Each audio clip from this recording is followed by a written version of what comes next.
Hello friends, इस topic में बात करेंगे कि यदि आपने 2016 से पहले एसटी एसटी से व्यक्ति से ज़मीन खरीदी है, चाहे आप भले ही एससी एसटी कैटेगरी के व्यक्ति हों, पहला।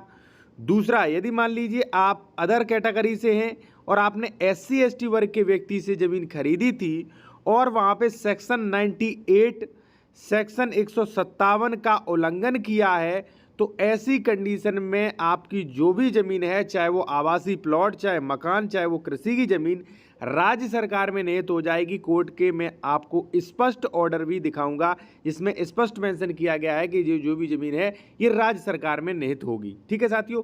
दूसरा पॉइंट है कि एसटी एसटी से ज़मीन खरीदने की लेटेस्ट कानूनी प्रक्रिया प्रेजेंट टाइम में क्या है, और यदि मान लीजिए आप एससी एसटी की ज़मीन खरीदना चाहते हैं तो किन कंडीशंस में परमिशन से छूट है, कलेक्टर की परमिशन से। साथियों, मैं सबसे पहले आपको एक आदेश के बारे में बताता हूं। ये आदेश जो है वो है ग्राम सरौसा, परगना लखनऊ, तहसील बक्सी का तालाब। ठीक है। अब यहाँ पे आप देख लीजिए कोर्ट का स्पष्ट आदेश क्या है, फिर मैं आपको जो कोर्ट का पूरा विस्तार से आदेश है वो भी मैं आपको दिखाऊंगा। यहाँ पे पूरा फसली वर्ष लिखा है, खाता संख्या, खसरा संख्या पर पूर्व पारित नामांतरण आदेश, क्योंकि एक व्यक्ति ने जमीन खरीद ली थी, ठीक है, और उसका दाखिल खारिज भी करा लिया था। ठीक है। अब फिर उसके बाद कोर्ट ने आदेश दिया कि जो दाखिल खारिज 30/6/2020 को हुआ था, क्योंकि 2020 में दाखिल खारिज करवा लिया था, ठीक है, को निरस्त करते हुए, को खारिज करते हुए उक्त भूमि, जो ये खाता संख्या गाटा संख्या है वो मैं आपको नहीं बता सकता, ठीक है, राज्य सरकार में लगाए जाने हेतु तो आख्या सेवा में प्रेषित करें, आदेश का आकलन हो। यानी कि स्पष्ट आदेश दे दिया है कि भाई ग्राम सरौसा, खाता संख्या, गाटा संख्या पर जो नामांतरण एक व्यक्ति ने दाखिल खारिज करवा लिया था चुपके से रजिस्ट्री लेके, वो खारिज करके ये जमीन जो है वो राज्य सरकार में निहित की जाए। अब वो राज्य सरकार में चली गई। ठीक है साथियों।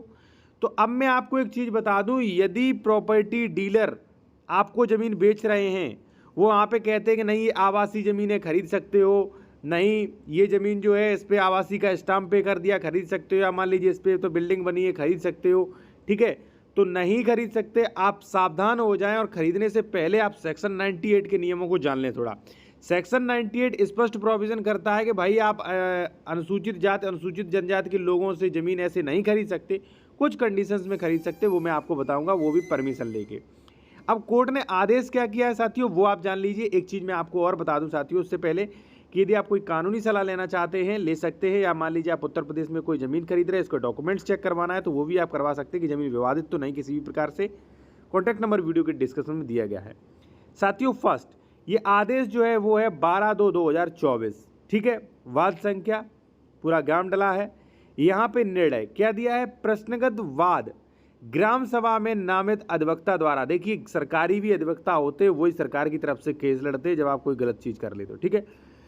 प्रस्तुत पुनर्स्थापन प्रार्थना पत्र, क्योंकि दाखिल खारिज का आदेश हो चुका था तो पुनर्स्थापन रेस्टोरेशन दिया गया। मैं आपको भी बता दूं, यदि किसी का दाखिल खारिज हो चुका है, आप उसे कैंसिल करवाना चाहते हैं किसी तथ्य को लेकर, तो वो करवा सकते हैं रेस्टोरेशन यानी कि पुनर्स्थापन प्रार्थना पत्र से, ठीक है। न्यायालय द्वारा पारित आदेश दिनांक 30/6/2020 के विरुद्ध योजित किया गया। यानी कि एक व्यक्ति ने 30/6/2020 को दाखिल खारिज करा ली थी एससी एसटी की जमीन खरीद के, ठीक है, तो वही आदेश को रेस्टोरेशन करा गया कि महोदय से दोबारा सुने, ये गलत आदेश हो चुका, ठीक है। नामित अधिवक्ता का कथन है, वकील का कथन है कि प्रश्नगत भूमि का आवंटन शुदा भूमि है, ठीक है, कभी पट्टे में मिली होगी, तथा ग्राम सभा द्वारा जो एक विक्रेता का नाम है जो है, ठीक, सन ऑफ जवाहर सिंह, निवासी ग्राम जो भी है, अपना जीवन यापन करने के लिए आवंटित मिली थी, आवंटन हुई थी भूमि, और उस व्यक्ति जो है वो अनुसूचित जाति का सदस्य है। प्रश्नगत जो भी भूमि है बतौर बेनामा अंतरण बगैर सक्षम अधिकारी के अनुमति से की थी, ठीक है, यानी कि बिना कलेक्टर के परमिशन कर दिया था, ठीक है।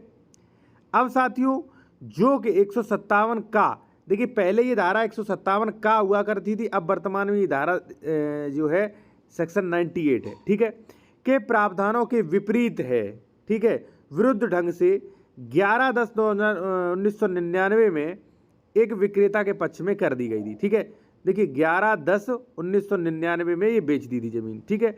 देखिए 11/1999 में जमीन बेची थी, एक रजिस्ट्री हो गई, फिर 2013 में रजिस्ट्री हुई और 2020 में दाखिल खारिज हुआ, फिर भी 2024 में आके वो जमीन राज्य सरकार में निहित हो गई। तो सीधा मतलब साथियों ये है कि आपने अगर मान लीजिए SC/ST से ज़मीन खरीद ली, ठीक है, बिना कलेक्टर की परमिशन के, तो वो रजिस्ट्री आपकी 99% कैंसिल हो सकती है। अगर मान लीजिए किसी ने वहाँ पे विवाद या मान लीजिए पुनर्स्थापन प्रार्थना पत्र डाल दिया तो वहाँ पे कैंसिल हो सकती है। अब आगे पढ़िए देखिए, ठीक है। विपक्षी जो भी विपक्षी के पक्ष में किया था यह है कि उक्त वाद में विपक्षी द्वारा प्रश्नगत भूमि का बतौर बेनामा अंतरण पुनः विधिवत ढंग से 24/1/2013 को वादी क्रेता के पक्ष में किया गया, ठीक है, जो कि विपक्षी की जात छिपाकर अनुसूचित जात से भिन्न बताया गया।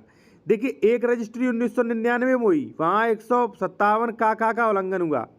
फिर उसने एक रजिस्ट्री 24/1/2013 को की जिसमें अदर व्यक्ति को कर दी, ठीक है।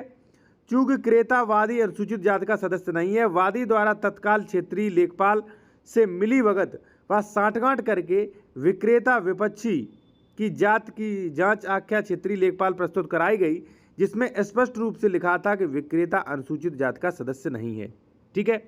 क्योंकि साथियों जब 104 सेक्शन 104 105 की कार्रवाई होती है तब लेखपाल तहसीलदार इसकी जांच करते हैं और आख्या लगाएंगे। अगर उन्होंने पाया कि आपने धारा 98 का उल्लंघन किया, धारा 98 का उल्लंघन किया वो मैं आपको बता दूं। धारा 98 कहती है कि आप SC/ST की ज़मीन बिना परमिशन से नहीं खरीद सकते यदि आप अदर कास्ट के हैं तो, पहली चीज़ साथियों, ठीक है।